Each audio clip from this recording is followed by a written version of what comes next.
The young man said it was 2478 because he thought it was a piece of innocuous information.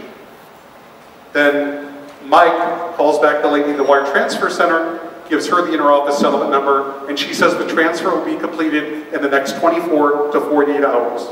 He must have felt like he had won the lottery. So now Stanley's thinking, how is he going to get the money back into the United States from Switzerland? So what he does is he brokers a deal with a Russian diamond company. A few days later, he flies over to Zurich, he brokers the deal, and now he's in his hotel room, running his hands through $10 million worth of diamonds. And now he's thinking, how is he going to get the diamonds back into the United States? Well, he doesn't use FedEx. Why? Because it would be suspicious to put a declared value of $10 million in the package. Rather, at London's Heathrow International Airport, he purchases a money belt, goes into the restroom, stuffs the diamonds in the money belt, and prays to God that US Customs won't search him on the way into the country. Flies back into LAX, customs agent asks him a few questions, now he's back in Los Angeles, $10 million worth of diamonds, and the bank still hadn't realized they'd been the victim of fraud. Then Stanley calls up his attorney, a guy named Gary Goodgame, invites him to lunch at the Beverly Hills Hotel, obviously in Beverly Hills, California, and over lunch, Stanley reaches into his breast pocket, pulls out 3 large diamonds, puts them into an ashtray, and pushes it over to his attorney, and says, "This is my gift for you."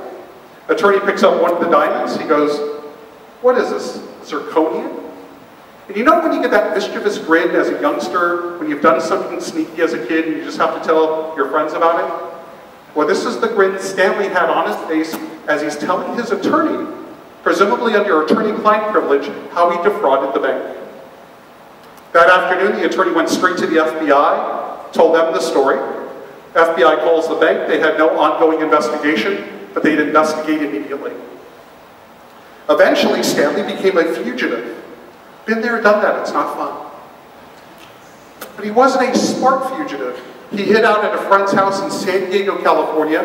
Early one morning, they were pounding on the door. There were 2 federal agents that were at the front door.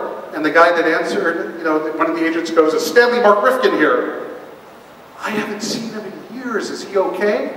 Then the other agent tells this guy the federal criminal and civil penalties for harboring federal fugitives. "Oh, Stanley's inside, come on in."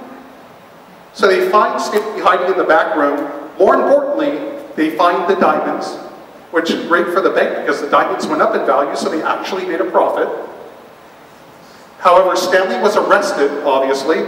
He was let out on bail, and when he was out on bail, an undercover FBI operative befriended Stanley, and they both conspired to do the same fraud against another financial institution.